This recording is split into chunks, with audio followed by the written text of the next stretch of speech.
me the demons call when they do what they do. And now I feel like taking off, find a place with a view. The pain is never gonna stop if it's controlling you. I know that time can heal it all, I just gotta get through. I just gotta get through, I just gotta get through. Halo guys, kembali lagi bersama saya Yogi di channel D2YT Movie. Pada video kali ini, saya akan melanjutkan part kedua dari alur cerita anime Kuro no Shoukanshi, yang mana sudah kita ketahui bersama di part sebelumnya. Kelvin yang hendak beristirahat setelah menyelesaikan permintaannya tiba-tiba dikejutkan dengan sosok pria yang merupakan guildmaster dari cabang guild petualang di Pulau Pazu, yaitu Ryo. Dan ternyata Ryo mengetahui bahwa Kelvin adalah petualang dari dunia lain. Bahkan Ryo mengetahui jika Kelvin adalah seorang summoner, yang mana profesi summoner adalah suatu profesi yang sangat langka di dunia ini. Setiap negara hanya memiliki satu orang summoner. Apa yang akan terjadi pada Kelvin setelah identitasnya diketahui? Oke, tanpa berlama-lama, mari kita langsung ke alur ceritanya.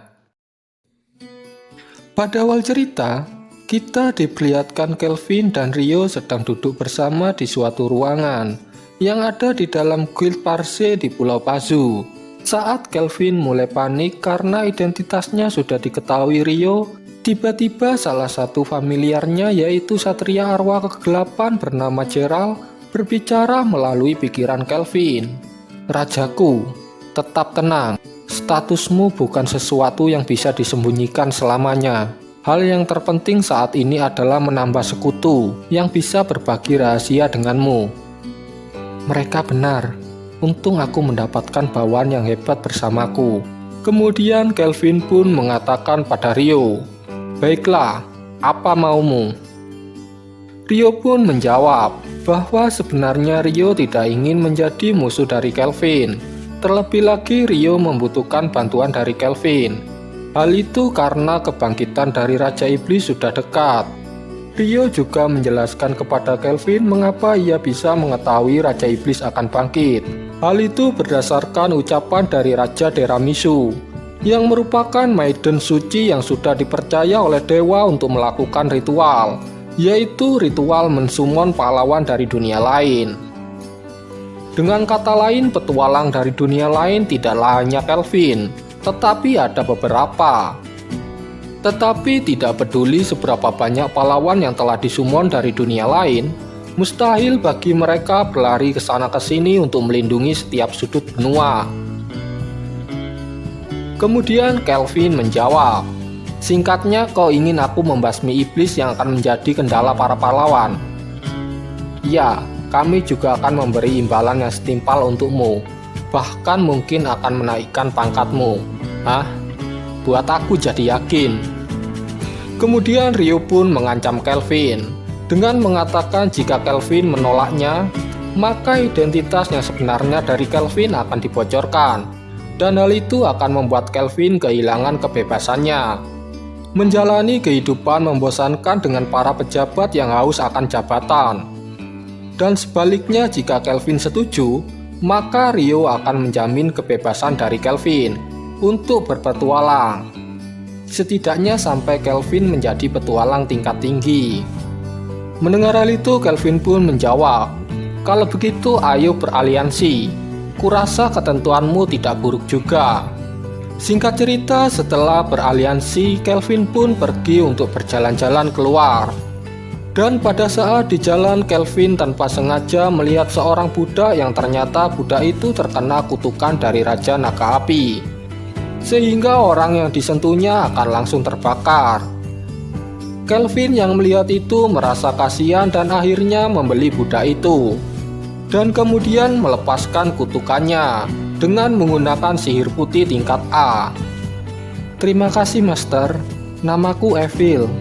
"Evil ya? Bagaimana kamu bisa menjadi seorang budak?" Evil pun menjelaskan bahwa saat ia sadar akan semua di sekelilingnya, dia sudah menjadi budak. Mereka hanya bilang kalau orang tuanya telah menjualnya tepat saat ia baru dilahirkan.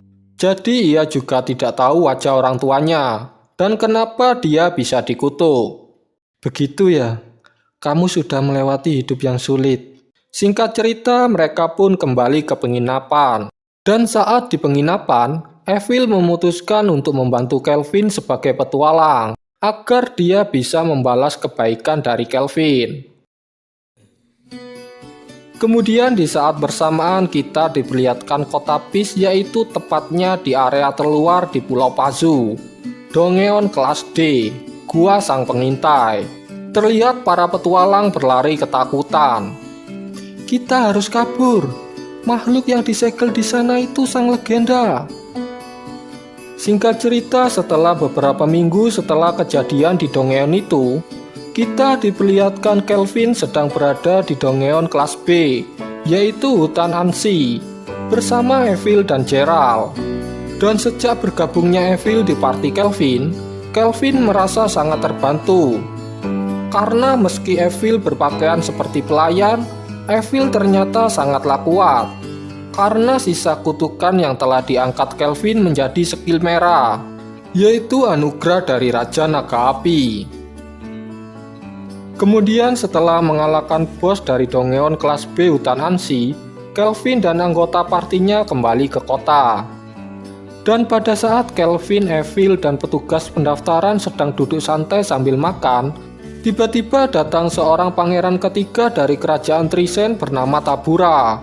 Pangeran Tabura datang sambil menendang meja dan menunjukkan kesombongannya. Sekedar info, desa kecil tentram di Pazu ini dikelilingi oleh 4 negara.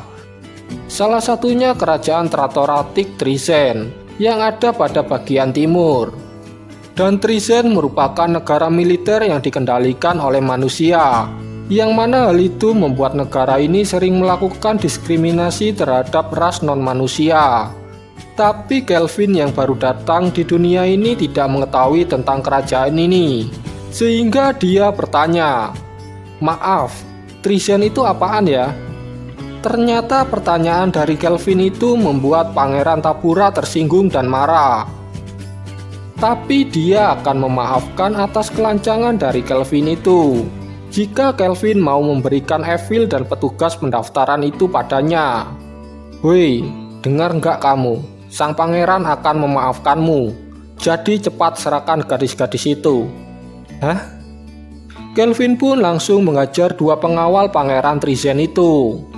Aku rasa pengawal-pengawal itu harus diajarkan disiplin sebelum mendampingi pangeran lagi.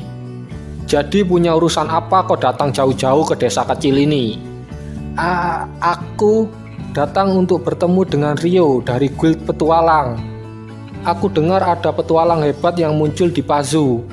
Dan jika petualang itu seorang manusia, aku berencana untuk mengundangnya untuk bekerja sebagai bawaanku. Oh, kau tahu siapa petualang itu? Petualang itu adalah aku. Kelvin pun langsung menolak tawaran dari Pangeran Tabura. Kemudian scene berganti. Kita diperlihatkan kerajaan teokratis Deramis, yaitu kerajaan yang ada di bagian barat, tepatnya di gereja besar Deramis. Nampak seorang pris muda dari kerajaan itu sedang berdoa, meminta Melvina untuk datang agar memberinya petunjuk. Melvina pun datang dan mengatakan bahwa kebangkitan Raja Iblis sudah dekat. Dan setelah mengatakan itu, Melvina juga ingin mendengar kabar pahlawan yang telah disumon ke dunia ini. Sejauh mana mereka telah berkembang dalam menaikkan level selama 1,5 tahun sejak dipanggil ke dunia ini. Pris muda itu pun mulai mengatakan status dari pahlawan-pahlawan itu. Yang pertama adalah Shiga Satsuna, seorang samurai dengan level 52, memiliki anugerah dari roh angin. Yang kedua adalah Kanzaki Taoya, seorang Holy Swordman dengan level 20, memiliki anugerah dari roh putih. Yang ketiga adalah Kuromiya Miyabi, seorang penyihir dengan level 53, memiliki anugerah dari roh gelap. Kemudian yang terakhir yaitu yang keempat adalah Misauka Nana, seorang penjina dengan level 48, memiliki anugerah dari roh air. Melihat 4 status dari 4 pahlawan itu, Melvina sedikit kecewa karena para pahlawan berkembang dengan lambat. Hal itu berbanding terbalik dengan Kelvin yang baru datang 1 bulan di dunia ini, tapi terus menjadi lebih kuat. Kemudian Melvina juga memberitahu Kelvin tentang status 4 pahlawan itu, dan Kelvin juga kecewa mendengarnya.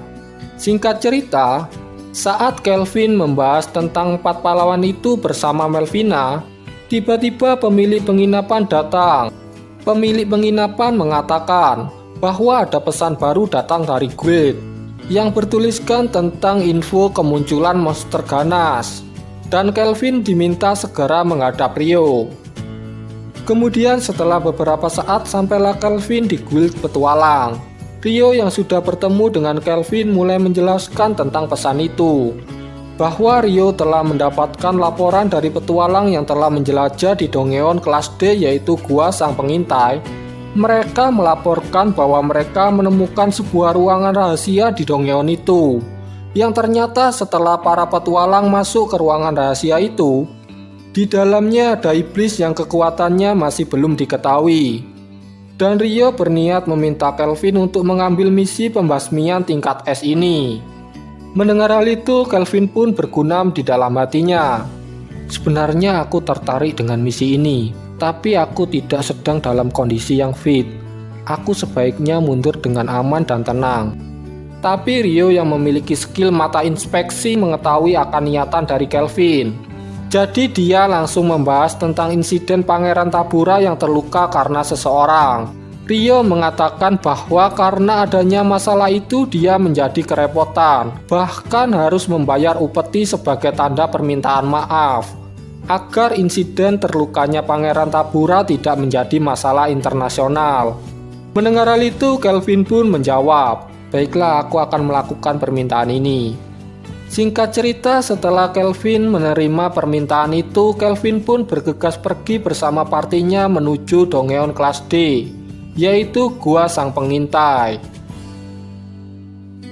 Sesampainya di sana, Kelvin melihat beberapa petualang sedang membuat sebuah pelindung. Hal itu dilakukan agar iblis yang ada di sana tidak dapat keluar.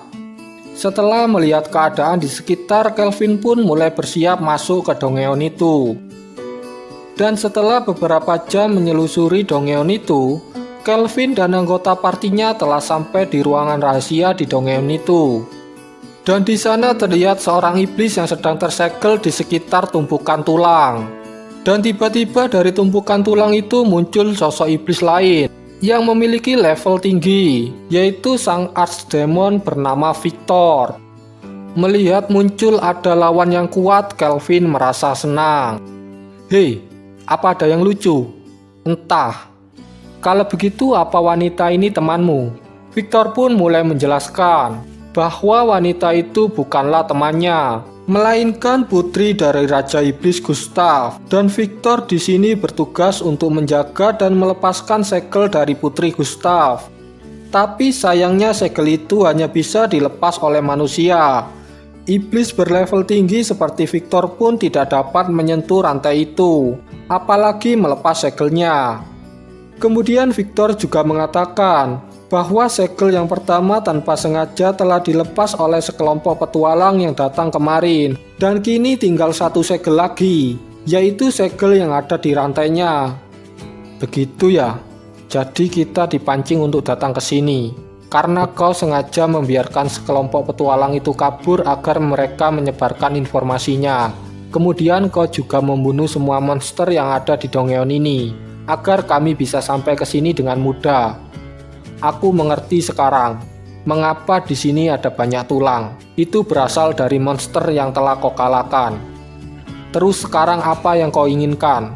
Memaksa kami melepas segelnya?" Victor pun menjawab, "Tidak, aku tidak akan memaksamu. Aku akan memakanmu dan membuatmu menjadi bagian dari tubuhku."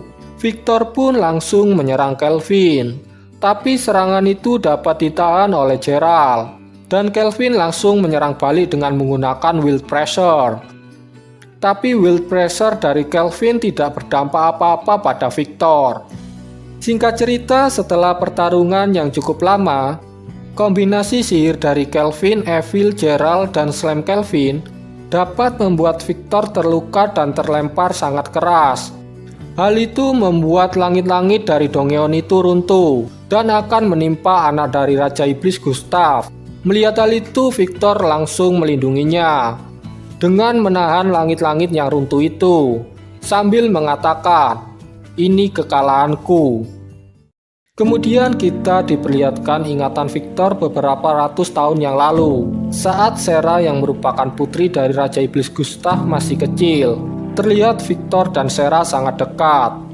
Victor yang merupakan pelayan pribadi dari Sera merawat dan menyayangi Sera seperti anaknya sendiri. Sampai di mana suatu hari kastil mereka diserang oleh para pahlawan, sehingga Raja Iblis Gustav memutuskan untuk menyembunyikan putrinya yaitu Sera dengan cara menyegelnya agar tidak dapat dideteksi oleh skill deteksi tingkat tinggi. Dan dari 4 jenderal tertinggi yang dimiliki oleh Raja Iblis Gustav, Victorlah yang dipilih untuk menjaga Sera. Hal itu karena Raja Iblis Gustav tahu bahwa Victor sangat menyayangi putrinya. Bagus sekali, sekarang rencanaku sudah berantakan semua. Kau memang benar-benar maniak petarung yang kuat, meski kau tidak sekuat para pahlawan yang menyerang kami dulu. Victor yang terluka parah mulai mengatakan permintaan terakhirnya pada Kelvin. Victor meminta Kelvin untuk menjaga Sera mulai dari sekarang, menggantikan tugasnya. Dan kalau boleh, Victor ingin Kelvin membiarkan Sera untuk melihat dunia luar. Apa? Jangan-jangan tujuanmu sejak awal tidak ingin memakan kami? Kemudian setelah kematian Victor, Kelvin pun menerima permintaan terakhir dari Victor. Kelvin pun kembali dengan membawa Sera bersamanya. Oke, sampai di sini dulu untuk part 2-nya. Untuk part 3-nya kita lanjut di minggu depan. Thanks for watching, jangan lupa like, komen, dan juga subscribe agar kalian tidak ketinggalan update terbaru dari channel ini. See you next time.